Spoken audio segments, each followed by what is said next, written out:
मान कितना होता है, ऑब्जेक्टिव में आता है कि इलेक्ट्रॉन का मान कितना होता है, तो इलेक्ट्रॉन का मान होता है 1.6 गुना 10⁻⁻⁻⁰ कूलम। ये कि ये क्वेश्चन बार बार पूछता है आपका बोर्ड एग्जाम में, ठीक है। तो ये आप नोटबुक में नोट कर लीजिए, इंपॉर्टेंट है।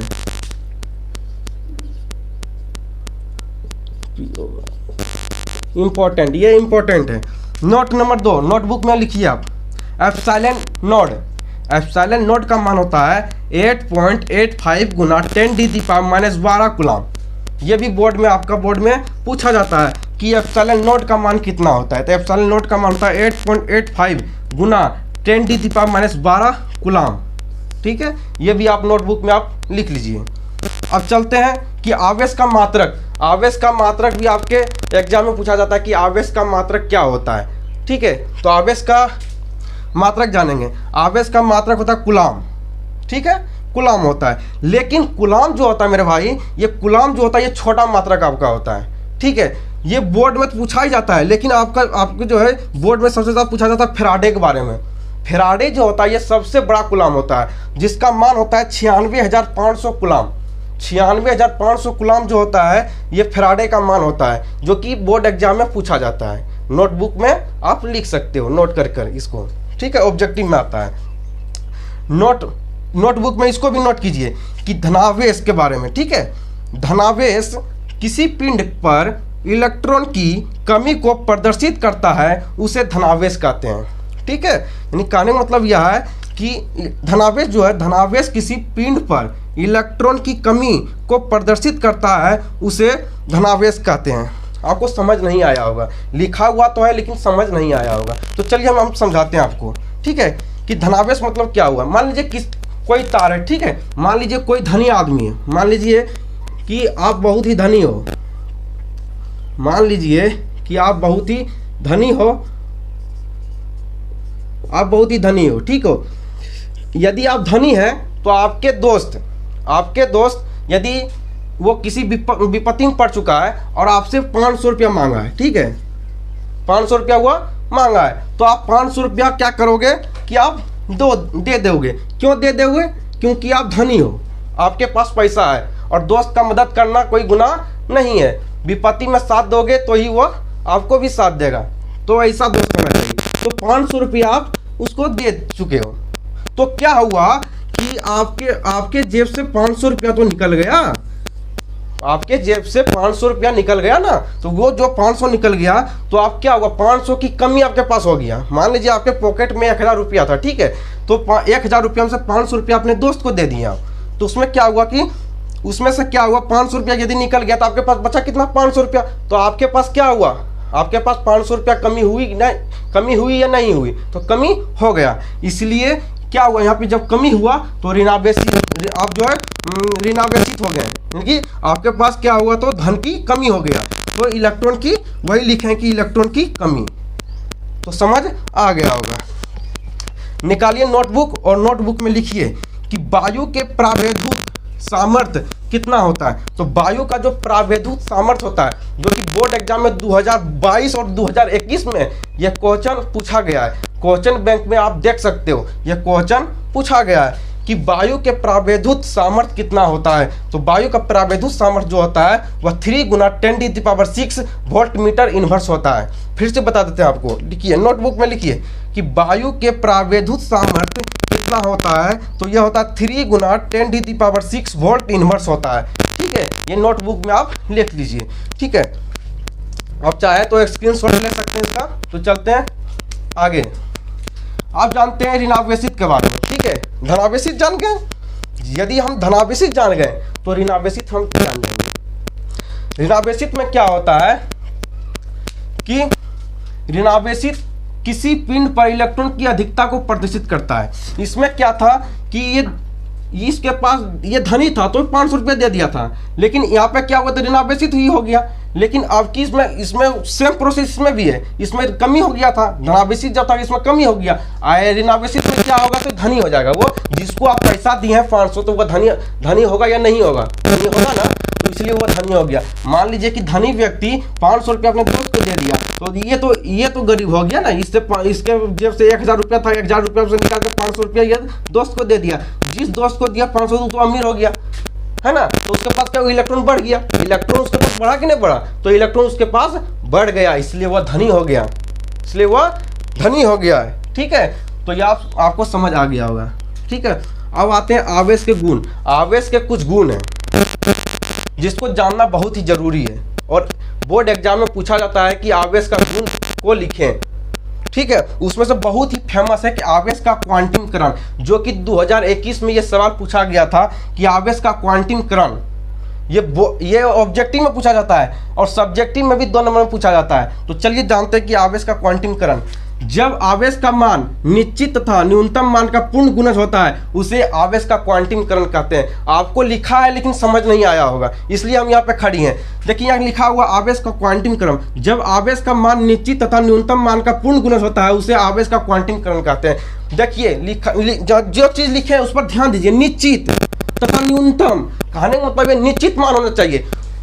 जैसे 200, 100, 10 रुपया, 5 रुपया, 5000, 10,000, 585, ये क्या हुआ, ये पूरा पैसा है, यानी कि 200। अब यही रहता बटे में रहता, मान लीजिए 1/5 रहता, 1/5 रहता, तो ये क्वांटीकरण नहीं है, तो ये आवेश का क्वांटीकरण नहीं होता, क्योंकि ये आधा हो गया। यहाँ बोला निश्चित होना चाहिए, कोई भी मान जब ये हो निश्चित मान होना चाहिए। तो ये क्या पूर्ण मान है, पूरी मान है, इसलिए यह क्या हुआ, आवेश का क्वांटीकरण हुआ। तो चलिए आपको हम इधर समझाते हैं। ठीक है, आवेश का क्वांटीकरण आपको इधर हम समझाते हैं।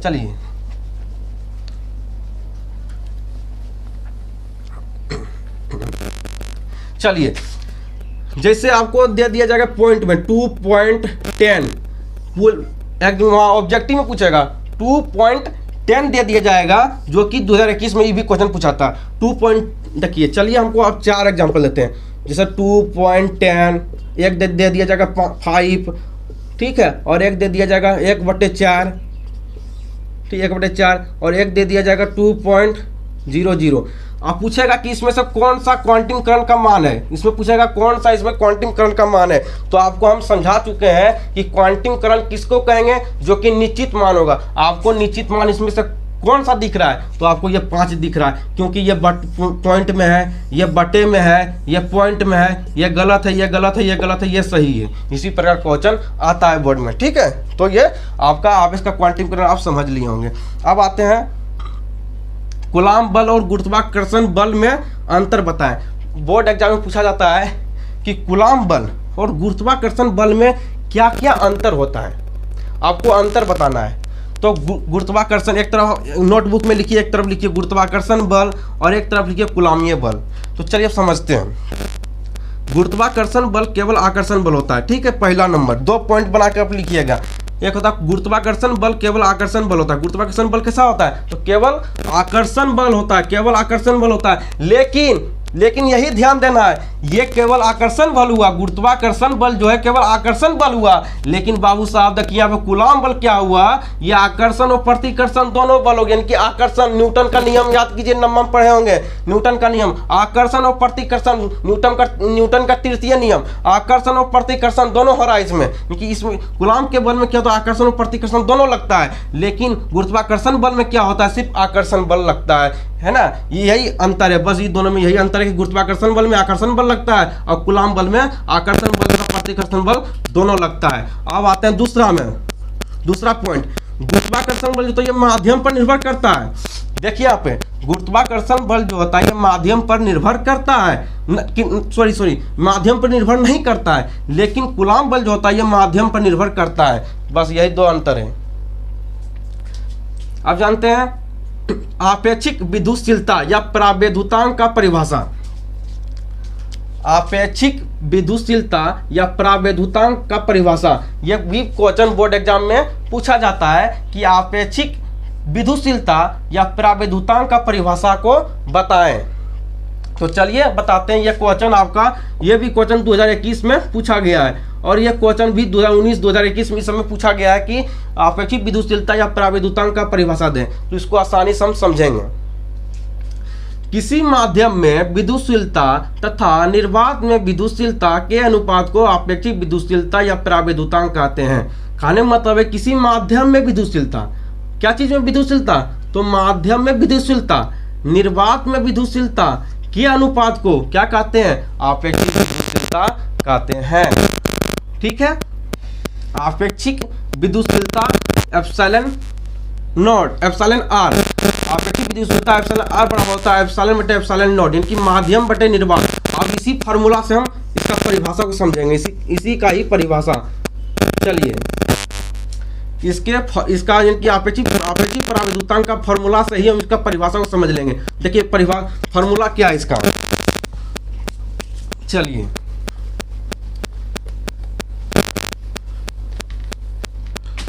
आते हैं। एप्सिलॉन आर बटे क्या दिया हुआ है, एप्सिलॉन बटे एप्सिलॉन नॉट, ये दिया है माध्यम बटे निर्वात। अब देखिए परिभाषा को आप बनाइए, परिभाषा को आप खुद से बनाइए और परिभाषा को आप फॉर्मूला से बनाइए। कि रटन क्रिया इज द बेस्ट क्रिया होता है ना। रटिएगा तो वो याद रहेगा, लेकिन कुछ दिन तक ही याद रहेगा, फिर वो खत्म हो जाएगा। तो ये रटना नहीं, हमको समझना है। यानी कि फॉर्मूला से ही परिभाषा को बनाना है। तो देखिए परिभाषा फॉर्मूला क्या है, एप्सिलॉन आर बराबर होता है एप्सिलॉन बटे एप्सिलॉन नॉट, यानी कि माध्यम बटे निर्वात। तो देखिए क्या लिखा हुआ है, माध्यम में विद्युतशीलता, उसके बाद निर्वात में विद्युतशीलता लिखे ना, माध्यम में विद्युतशीलता। देखिए कैसे बनता है, माध्यम में विद्युतशीलता और निर्वात में विद्युतशीलता। उसके बाद क्या लिखा है, अनुपात को आपेक्षिक विद्युतशीलता कहते हैं। बाबू हो, ये अनुपात लग गया, यहाँ पे अनुपात लगा, ये बटे लगा, हो गया फॉर्मूला तैयार, फॉर्मूला पे परिभाषा तैयार, सिंपल था। चलिए अब जानते हैं कि एप्सिलॉन नॉट की बीमाएं, जो कि एग्जाम में ऑब्जेक्टिव में पूछता है कि एप्सिलॉन नॉट की बीमाएं क्या होती है। तो m inverse L inverse 3 T पर पावर 4 A पर पावर 2, ये होता है एप्सिलॉन नॉट की बीमा। ठीक है, उसके बाद आते हैं विद्युतशीलता का मात्रक। याद रखिएगा, नोट कीजिए इसको, विद्युतशीलता का मात्रक क्या होता है, तो m इनवर्स C स्क्वायर, ये होता है विद्युतशीलता का मात्रक होता है। हवा में एप्सिलॉन आर का मान कितना होता है, ये भी क्वेश्चन बहुत ही लाजवाब है। ये ऑब्जेक्टिव में, आपके ऑब्जेक्टिव में पूछा जाता है कि हवा में एप्सिलॉन आर का मान कितना होता है। तो हवा में एप्सिलॉन आर का मान 1 होता है। ठीक है, अब आते हैं पानी का परावैद्युतांक कितना होता है, यानी कि पानी का जो परावैद्युतांक होता है वो कितना होता है। तो आपका जो पानी का परावैद्युतांक होता है वो 80 होता है। ठीक है, याद रखिएगा पानी का परावैद्युतांक कितना होता है, तो पानी का परावैद्युतांक 80 होता है। अब देखिए नीचे वाला नहीं दिख रहा होगा आपको, हमको मालूम है नहीं दिख रहा होगा, लेकिन मेरी आवाज़ को आप समझिए। कूलाम बल गुरुत्वाकर्षण बल का होता है, यानी कि कूलाम बल जो होता है वो गुरुत्वाकर्षण बल का कितना होता है। चलिए हम यहाँ लिख देते हैं, वहाँ समझ नहीं आता होगा, नहीं दिख रहा होगा। चलिए, तो कूलाम बल जो होता है, कूलाम बल गुरुत्वाकर्षण बल का कितना होता है, तो 10⁻⁻42 होता है। ये एग्जाम में ये क्वेश्चन जो होता है एग्जाम में, बोर्ड एग्जाम में आपका जो है ऑब्जेक्टिव में पूछा जाता है कि कूलाम बल गुरुत्वाकर्षण बल का कितना होता है, 10⁻42 होता है। 2021 में ये क्वेश्चन ऑब्जेक्टिव में दागा है। ठीक है, तो याद रखिएगा, ठीक है, कि कूलाम बल गुरुत्वाकर्षण बल का 10⁻42 होता है। ठीक है, इतना बढ़िया से समझाने के जो है हम कोशिश किए हैं, और इतना लिखे हैं, सिर्फ बोर्ड पर लिखने से नहीं होता है, इसको समझाने से भी होता है, और हम समझाने के लिए पूरा प्रयास किए हैं, है ना। आपको आशा करते हैं कि आपको समझ भी आया होगा। तो मिलते हैं नेक्स्ट वीडियो में।